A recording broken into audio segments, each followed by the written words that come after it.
Part 3.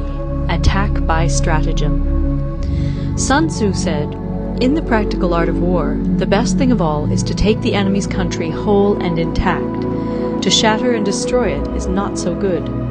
So too, it is better to recapture an army entire than to destroy it, to capture a regiment, a detachment, or a company entire than to destroy them.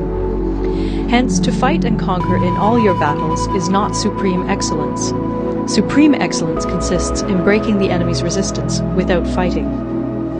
Thus, the highest form of generalship is to balk the enemy's plans. The next best is to prevent the junction of the enemy's forces. The next in order is to attack the enemy's army in the field. And the worst policy of all is to besiege walled cities. The rule is not to besiege walled cities if it can possibly be avoided. The preparation of mantlets, movable shelters, and various implements of war will take up 3 whole months, and the piling up of mounds against the walls will take 3 months more. The general, unable to control his irritation, will launch his men to the assault like swarming ants, with the result that 1/3 of his men are slain, while the town still remains untaken.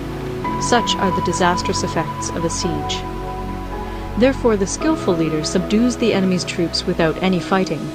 He captures their cities without laying siege to them. He overthrows their kingdom without lengthy operations in the field. With his forces intact, he will dispute the mastery of the empire, and thus, without losing a man, his triumph will be complete. This is the method of attacking by stratagem. It is the rule in war, if our forces are 10 to the enemy's 1, to surround him, if 5 to 1, to attack him, if twice as numerous, to divide our army into 2. If equally matched, we can offer battle. If slightly inferior in numbers, we can avoid the enemy. If quite unequal in every way, we can flee from him. Hence, though an obstinate fight may be made by a small force, in the end it must be captured by the larger force. Now the general is the bulwark of the state. If the bulwark is complete at all points, the state will be strong. If the bulwark is defective, the state will be weak. There are 3 ways in which a ruler can bring misfortune upon his army. 1. By commanding the army to advance or to retreat, being ignorant of the fact that it cannot obey. This is called hobbling the army. 2. By attempting to govern an army in the same way as he administers a kingdom, being ignorant of the conditions which obtain in an army. This causes restlessness in the soldiers' minds. 3. By employing the officers of his army without discrimination through ignorance of the military principle of adaptation to circumstances. This shakes the confidence of the soldiers. But when the army is restless and distrustful, trouble is sure to come from the other feudal princes.